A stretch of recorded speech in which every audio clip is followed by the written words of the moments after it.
Everyone, कैसे हैं आप सभी। आई एम श्योर कि आप सभी ठीक होंगे। तो चलिए आज का वीडियो स्टार्ट करते हैं। आज के वीडियो में हम लोग पेरिकार्डियल इफ्यूजन वाला क्वेश्चन जो है डील करेंगे, जो 2 नंबर का है। ठीक है, तो जो लोग भी चैनल पर नए हैं वो लोग चैनल को सब्सक्राइब कर ले। और हाँ, अगर आपको पीडीएफ का नोट्स चाहिए हो तो आप लोग मेरे डिस्क्रिप्शन में दिए गए मेल पे कांटेक्ट करके पीडीएफ नोट्स ले सकते हो। तो चलिए हम लोग स्टार्ट करते हैं। Pericardial effusion. पेरिकार्डियल इफ्यूजन समझने से पहले हमें थोड़ा सा हार्ट के बारे में जानना होगा, उसके बाद ही हम लोग जो है पेरिकार्डियल इफ्यूजन को समझ पाएंगे। तो जो हमारा हार्ट होता है, हार्ट को कवर करके 3 लेयर्स होती है, पेरिकार्डियम, मायोकार्डियम और एंडोकार्डियम। और वो लेयर्स क्या करती है, हार्ट को एक प्रोटेक्टिव इन्वायरमेंट देती है जिससे कि हार्ट प्रॉपरली ब्लड को पंप कर सके। और हमारा जो हार्ट होता है वो फाइब्रस टिश्यूज से बना होता है, जिससे कि वो स्मूथली जो है पंप करके ब्लड को सारे ऑर्गन्स तक पहुंचा पाता है। ठीक है, तो जो हार्ट को कवर करके जो 3 लेयर होती है, पेरिकार्डियम, मायोकार्डियम देन एंडोकार्डियम, इन लेयर्स के बीच में जो आउटर लेयर होती है पेरिकार्डियम और जो मिडिल लेयर होती है मायोकार्डियम, इन दोनों के बीच में जो है एक खाली जगह होती है, एक स्पेस होती है जिसे हम पेरिकार्डियल स्पेस कहते हैं। और उस स्पेस के बीच में जो है एक लिक्विड प्रेजेंट होता है जिसे पेरिकार्डियल फ्लूइड कहा जाता है। ठीक है, और जब ये फ्लूइड जो है इसके अमाउंट में अगर ये ज़्यादा हो जाता है, मतलब इसका जो नॉर्मल अमाउंट है 10 से 50 ml, मतलब मिलीलीटर का जो उसका अमाउंट है एक नॉर्मल व्यक्ति में होता है, तो अगर इससे ज़्यादा उसका अमाउंट हो जाता है तो उसे हम पेरिकार्डियल इफ्यूजन कहते हैं। इफ्यूजन वर्ड का मीनिंग ही ये होता है कि हमारी बॉडी में टिश्यू सेल्स के बीच में एक्स्ट्रा एबनॉर्मल फ्लूइड का कलेक्ट हो जाना। ठीक है, मतलब वहाँ पर जितना नॉर्मल फ्लूइड होता है उतना तो ठीक है, लेकिन अगर उसके अलावा एक्स्ट्रा फ्लूइड एक्यूमुलेट हो रहा है,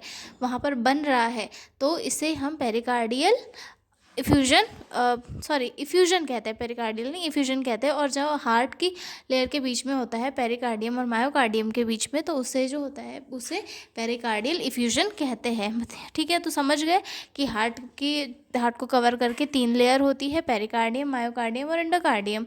और पेरिकार्डियम और मायोकार्डियम के बीच में एक जो सेक प्रेजेंट होता है, उसमें उसे क्या कहते हैं, पेरिकार्डियल स्पेस कहते हैं। और जिसमें एक फ्लूइड पर प्रेजेंट होता है जिसे पेरिकार्डियल फ्लूइड कहा जाता है। और अगर इसका अमाउंट इसकी नॉर्मल रेंज जो है 10 से 15 ml, इससे अगर इंक्रीज़ होती है तो उसे पेरिकार्डियल इफ्यूजन कहते हैं। ठीक है, और जब ये जो पेरिकार्डियल इफ्यूजन में फ्लूइड का अमाउंट जो है बहुत ज़्यादा हो जाता है और हार्ट को ब्लड को पंप करने में ज़्यादा दिक्कतें फेस करने लग जाती है, एकदम सीवियर हो जाता है, तो इसे कार्डियक टैम्पोन कहा जाता है। ठीक है, तो समझ में आ गए कि क्या है पेरिकार्डियल इफ्यूजन।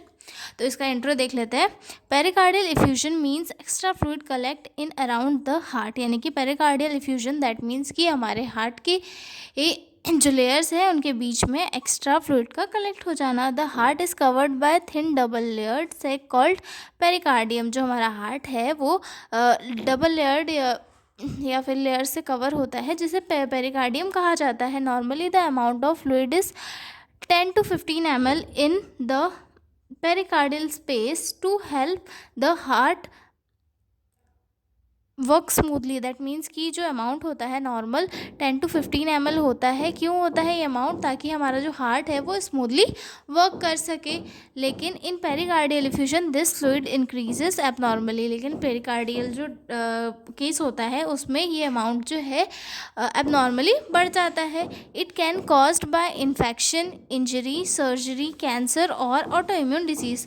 और ये किसी भी वजह से बढ़ सकता है, किसी इन्फेक्शन की वजह से बढ़ सकता है, किसी ऑटो इम्यून डिसीज़ की वजह से बढ़ सकता है, किसी इंजरी की वजह से बढ़ सकता है, या फिर किसी सर्जरी की वजह से किसी पेशेंट की बॉडी में बढ़ सकता है। ठीक है, ये जो हमारे गम्स में कैविटीज़ वगैरह होती है उनकी वजह से भी ये बढ़ता है। ठीक है, उसके बाद too much fluid can press on the heart and stop it from pumping properly called cardiac tampon in severe cases. यानी कि जो फ्लूइड होता है कभी कभी बहुत ज़्यादा ही बन जाता है जिससे कि हार्ट को पंप करने में दिक्कतें फेस करनी पड़ती है। ठीक है, जब दिक्कतें फेस करता है हार्ट तो वो एक सीवियर केस बन जाता है, और इस सीवियर केस को जो है कार्डियक टैम्पोन कहा जाता है। ठीक है, it may cause chest pain, shortness of breath और no symptoms at all in mild cases, मतलब इसके जब ये थोड़ा ज़्यादा हो जाता है तब वहाँ पे चेस्ट पेन वगैरह, एसओबी या फिर जो है ब्रीथिंग डिफ़िकल्टीज पेशेंट को देखने के लिए मिलती है। लेकिन अगर माइल्ड केस में है, उतना भी ज़्यादा नहीं बना है, तो वहाँ पर पेशेंट को जो है कोई सिम्टम्स शो नहीं होते हैं। ठीक है, तो आपको समझ में आ गया पेरिकार्डियल इफ्यूजन। थोड़ी सी इसकी डेफिनेशन भी देख लेते हैं कि पेरिकार्डियल इफ्यूजन होता क्या है। तो पेरिकार्डियल इफ्यूजन जो है एक ऐसी कंडीशन है जहाँ पे एक्स्ट्रा फ्लूइड बिल्डअप हो जाता है in the space of around the heart inside the sac called pericardium. If pericardial effusion is a condition where extra fluid build up in the space around the heart inside the sake called pericardium, यानी कि pericardial effusion एक ऐसी condition है जहाँ पर extra fluid buildup हो जाता है एक ऐसी स्पेस में जो हार्ट को कवर करके रखती है, और उस स्पेस को पेरिकार्डियम कहते हैं। अभी तक हमने देखा कि जो पेरिकार्डियल इफ्यूजन था वो है क्या, दैट मीन्स कि जो पेरिकार्डियल कैविटी है उसमें एक्सेस फ्लूइड का के अमाउंट का जमा हो जाना। पेरिकार्डियल इफ्यूजन है, ये जो अमाउंट है 15 to 50 ml होता है, लेकिन अगर इससे ज़्यादा बढ़ता है तो वहाँ पर जो है पेरिकार्डियल इफ्यूजन की कंडीशन क्रिएट हो जाती है। ठीक है, तो हम इसके पैथोलॉजिकल चेंजेस देखते हैं कि इसमें क्या क्या पैथोलॉजिकल चेंजेस होते हैं। ठीक है, access fluid collection in pericardial cavity. Normally, there is only 15 to 50 ml fluid between the heart and pericardium.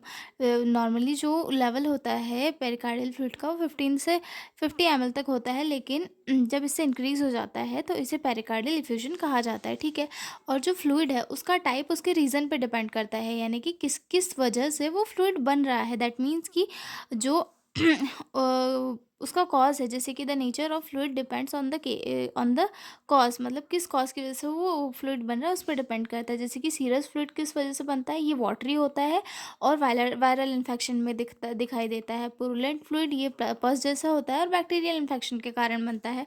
और जो ब्लडी फ्लूइड होता है वो ड्यू टू कैंसर, टीबी और ट्रॉमा की वजह से होता है। ठीक है, उसके बाद चैलस फ्लूइड ये जो है मिल्की होता है और लिम्फेटिक इंजरी की वजह से होता है। ठीक है, और ये काफ़ी रेयर होता है। ठीक है, उसके बाद थर्ड इसमें देखेंगे inflammation of pericardium, pericarditis. The inner lining of the pericardium become inflamed, this increase blood flow and fluid leakage into the cavity, cause include infection, auto immune diseases और इंजरी। जो हार्ट की layer होती है pericardium, इसमें जो है inflammation आ जाता है इन्फेक्शन की वजह से, जिसकी वजह से क्या होता है वहाँ पे जो जो फ्लूइड है वो वहाँ से लीक होने लग जाता है। ठीक है, उसके बाद आगे देखते हैं presence of inflammatory cells, white blood cells and WBCs and other immune cells enters the pericardial fluid. These cells try to fight infection or remove damaged tissues. They show that body trying to heal, but it may also cause more swelling.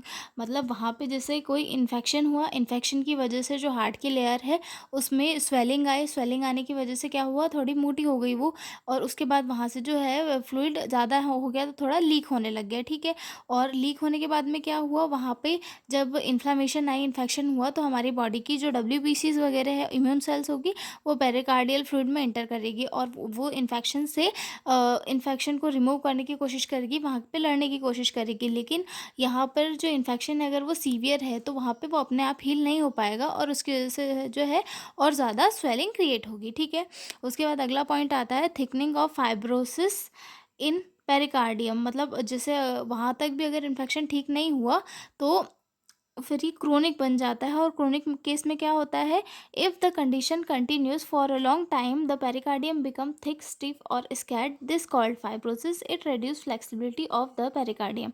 जैसे कि हमने देखा था कि जो access fluid था वो उससे बाहर आ रहा था, उसके बाद में उसमें जो इन्फ्लामेटरी सेल्स थी वो भी इंटर कर रही थी, लेकिन वो वर्क नहीं कर पा रही थी, जिसके कारण क्या हो रहा था, वो जो वॉल है उसमें और ज़्यादा स्वेलिंग आ रही थी, और फिर धीरे धीरे ये चीज़ें जो है ये क्रोनिक होते जाती है, और साथ में फिर जो इसकी लेयर्स है वो भी और ज़्यादा थिक होते जाती है, वहाँ पे टिश्यूज़ जमा हो जाते हैं, बनने लगते हैं, जिसे हम लोग जो क्या बोलते हैं फाइब्रोसिस कहते हैं, जिसकी वजह से क्या होता है, हार्ट प्रॉपरली पंप नहीं कर पाता है। ठीक है, उसके बाद ये क्रोनिक कंडीशन वाली बात है। ठीक है, उसके बाद प्रेशर ऑन द हार्ट, जिसकी वजह से क्या होता है, हार्ट पे ज़्यादा प्रेशर बनता है, जैसे कार्डियक टैम्पोन कहते हैं।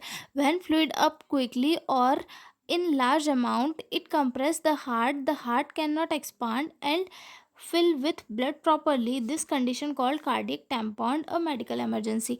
मतलब लेयर के बीच में अगर ज़्यादा ही स्वेलिंग आ जाती है, ज़्यादा ही फ्लूइड अगर इकट्ठा हो जाता है तो कार्ड प्रॉपरली अपने इसमें पंप नहीं कर पाता है, पंप नहीं कर पाता है, उसके जो चैम्बर्स है उसमें ब्लड नहीं भरा पाता है और वो पूरी बॉडी को में जो है ना तो ब्लड सर्कुलेट कर पाता है, जिसकी वजह से क्या होता है वहाँ पे एक बहुत ही इमरजेंसी कंडीशन क्रिएट हो जाती है, जिसे कार्डियक टैम्पोन कहते हैं। ठीक है, अगला पॉइंट देखते हैं। अगले इसमें क्या आएगा, reduce heart function due to pressure the heart pump less blood to the body, this can lead to low BP, difficulty breathing, weak और रैपिड हार्ट बीट। मतलब जिसकी वजह से क्या होगा, हार्ट ना तो प्रॉपरली पंप कर पाएगा, जिसकी वजह से उसके ऊपर ज़्यादा प्रेशर आएगा, जिसकी वजह से क्या होगा, ब्लड प्रेशर लो हो जाएगा, डिफ़िकल्टी होगी उसे ब्रीथिंग करने में और वीक और रैपिड उसकी हार्ट बीट होगी। ठीक है, उसके बाद आती है change in pericardial appearance, the pericardium may be appear swollen, thick thick and covered with pus और ब्लड डिपेंडिंग ऑन कॉज। मतलब जिस कॉज की वजह से हुआ है उसकी वजह से जो है जो पेरिकार्डियम है उसकी कंडीशन जो है चेंज हो जाएगी, वो उसमें इन्फ्लामेशन रहेगी, मोटी हो जाएगी और जो पेशेंट है उसकी रिकवरी बहुत ज़्यादा लेट होगी। ठीक है, अदेशन में फ्रॉम मतलब जो पेरिकार्डियल इफ्यूजन है वो अगर और ज़्यादा सीवियर हुआ तो उसकी वजह से क्या होगा, in long term inflammation adhesion sticky bands of tissue may develop between heart and pericardium, this further restrict the heart to movement. मतलब बहुत ज़्यादा अगर सीवियर इसमें हुआ तो वहाँ पे स्टिकी टिश्यूज़ का जो है जम जाएंगे और जिसकी वजह से क्या होगा, हार्ट के मूवमेंट में रिस्ट्रिक्शन लग जाएगी, मतलब हार्ट जो है प्रॉपरली वर्क नहीं कर पाएगा। Risk of constrictive pericarditis, chronic thickening and swelling may lead to condition called constrictive pericarditis where the heart is trapped in stiff shell, heartbeat become less effective। इस condition में क्या होगा, जो हार्ट है वो एकदम ट्रैप हो जाएगा और वहाँ पे उसकी जो हार्ट बीट है वो बहुत ही कम इफ़ेक्टिव हो जाएगी। ठीक है, मैंने इसे काफ़ी इजी लैंग्वेज में समझाने की कोशिश की थी। ठीक है, तो मिलते हैं हम लोग अगले वीडियो में एक नए क्वेश्चन के साथ, तब तक के लिए बाय बाय।